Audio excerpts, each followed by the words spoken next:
The goal of a true education is not the massing of intelligence alone. It is also developing the character that will lead for fulfilling and happy lives, and then work to benefit others and to continue to develop this democracy that is ours. I cannot think of a better person to address you today on this subject than Pastor France Davis. Pastor Davis has become an iconic figure in our state through a keen dedication to human rights and an impressive stewardship in higher education. That commitment to the cause we all share is framed by his current standing as Vice Chair of the State Board of Regents, as well as serving many years as a professor at the University of Utah. And I think he's taught lectures at every school within several hundred miles. His inspirational talents as a speaker have been honed by 4 decades as pastor of the Calvary Baptist Church in Salt Lake City. He celebrated the 4 decades worth of service last year, and my wife Kathy and I were delighted to be present for that great ceremony. He has been a tireless advocate for respect for all individuals. We are pleased to welcome Pastor France Davis as our 2015 commencement speaker. Pastor Davis.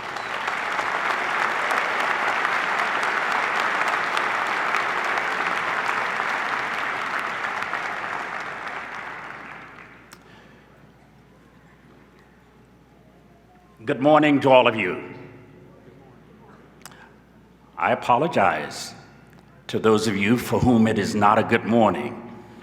And I'd like to invite us to try that one more time. Good morning to all of you. Good morning. What a joy it is to be here at Southern Utah University. My own culture and my own heritage is one that is called responsive. That is to say, if my parents in their home would say to you, good night, and you did not return the good night about the worst thing you could do, and then you would not be able to rest on certain parts of your anatomy. I want to express my sincere thanks to President Wyatt, to the trustees, to the staff, and especially to you students for inviting me to be here as your speaker. And so to President Wyatt, to the chairman and members of the Board of Regents, to the chairman and members of the Board of Trustees of Southern Utah University, to its staff, to all of the students, to parents that are gathered here and family members, and especially to those of you who are graduating on today. I hope today will be a high watermark for each of you in your life, and that it will serve as a launching pad for the life that you have in front of you. I'm sure that the sacrifices that you have made will pay high dividends. My parents had no money to send any of their 9 children to college, but they found creative ways of instilling in us the desire and the drive to get there and to get through.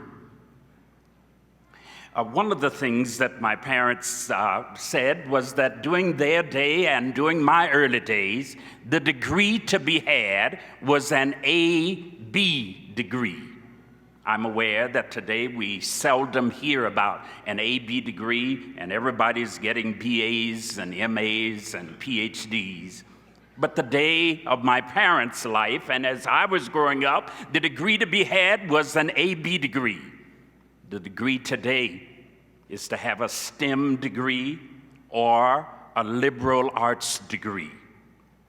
And I shall never forget the story about a young boy who went off to college to get his A.B. degree. And while his father suggested that getting a job and going to work would be a better spending of time, Mother encouraged him to go to school, and every penny that she could gather, she sent it to be helpful. Finally, it was graduation time.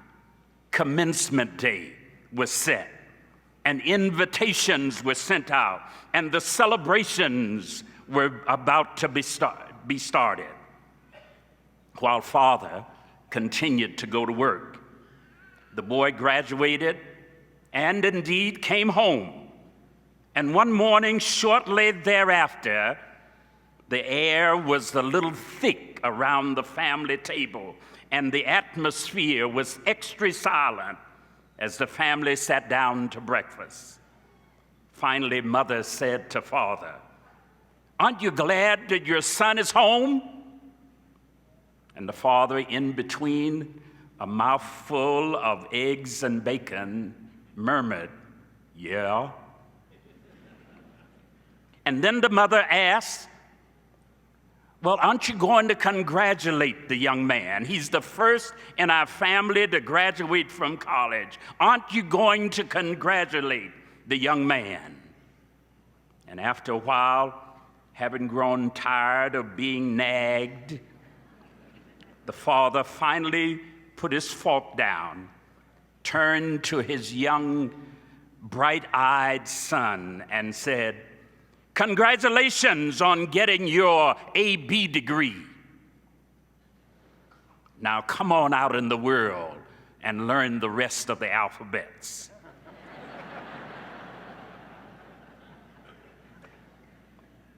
While you've been here at Southern Utah University, you've had the opportunity to be engaged in this community. You have learned much. And still, I suggest to you that there are lessons, there are alphabets still to be learned. You have been one of the 80% of high school graduates to enroll in a public university or a college.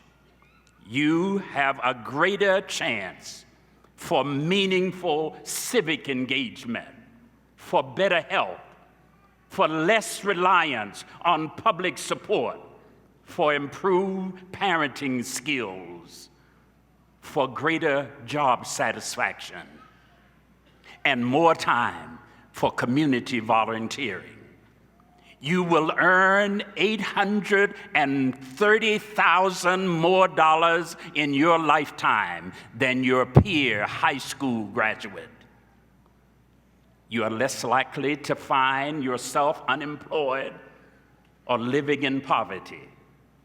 College is essential, and yet you must never to forget to serve others who need help along the way. In my own college experience, while at Tuskegee in 1965, I met Malcolm X, Harry Belafonte, James Baldwin, Mahalia Jackson, and all of the other engaged African Americans, especially Dr. Martin Luther King Jr.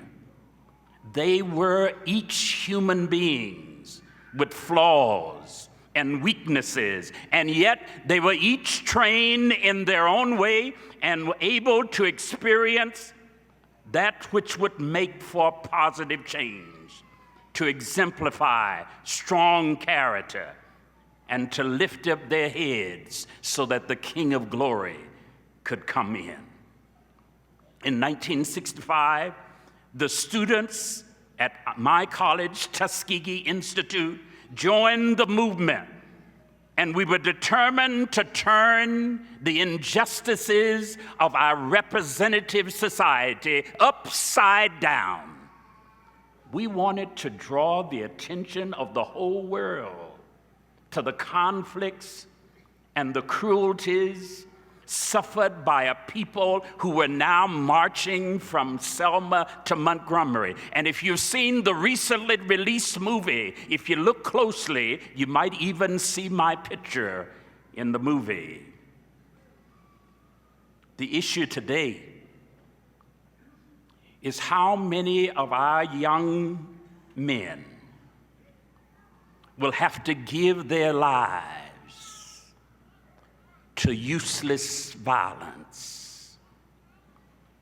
Some 300 have died this year alone already.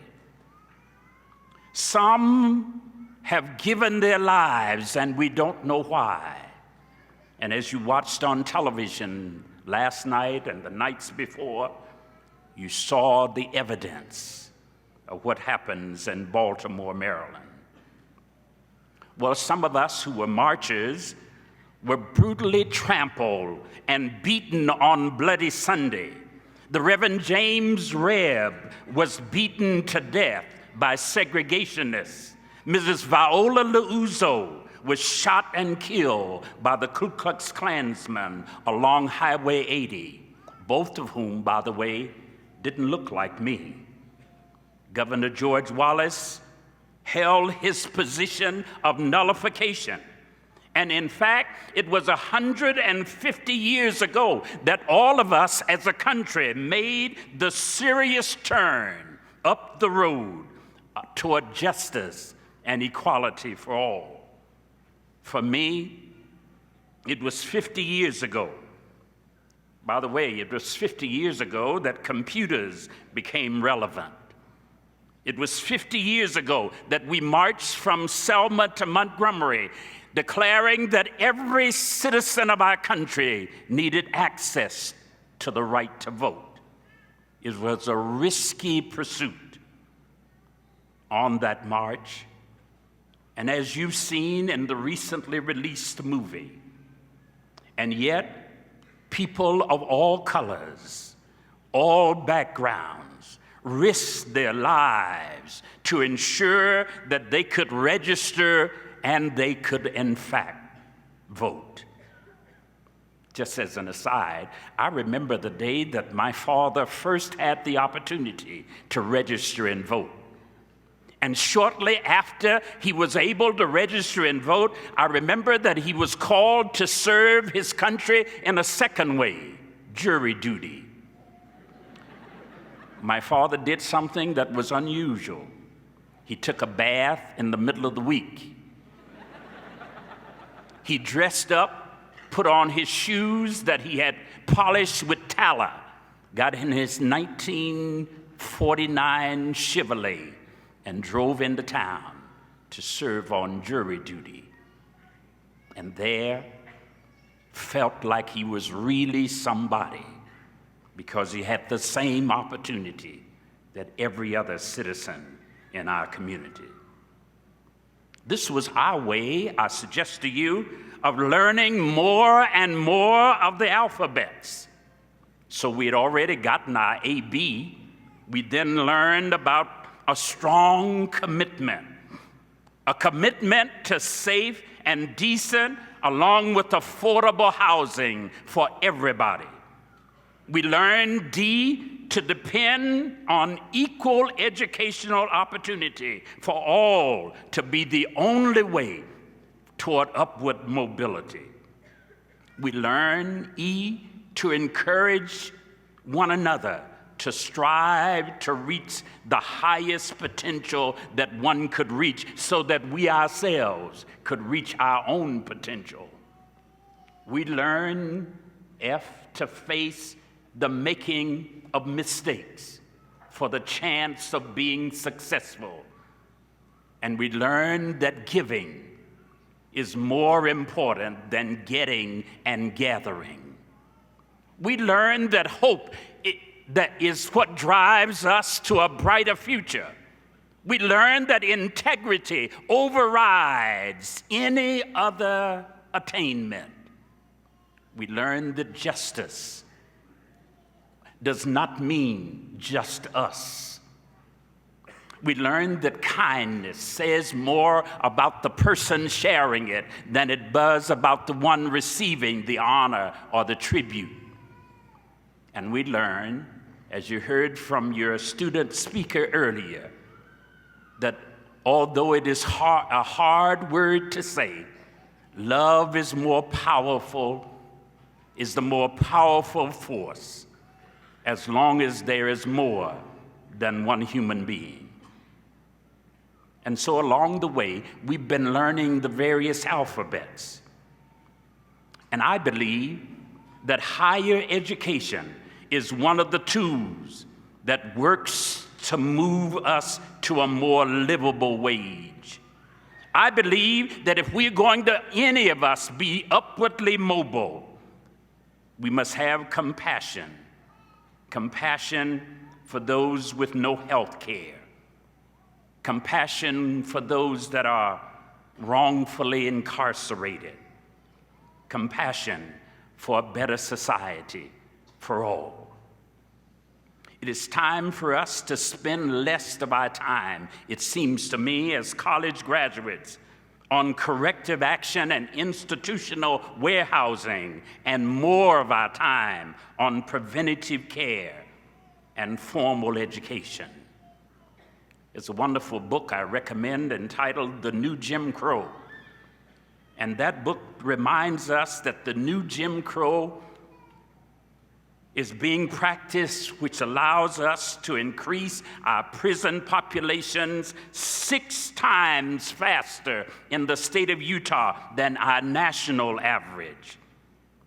We're locking up more and more of our young people, and they're spending a larger and larger share of their times in confinement, while we spend more and more of our dollars, of our budget, for that.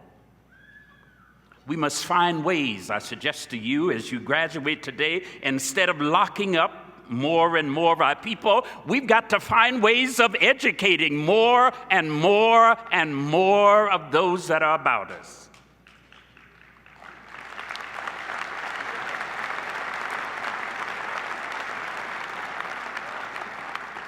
And so the governor of Utah, along with the Board of Regents, the Board of Trustees, has set as a goal to have 66% of our population by 2020 either to have achieved a certificate, a bachelor's, a master's, or an advanced college degree.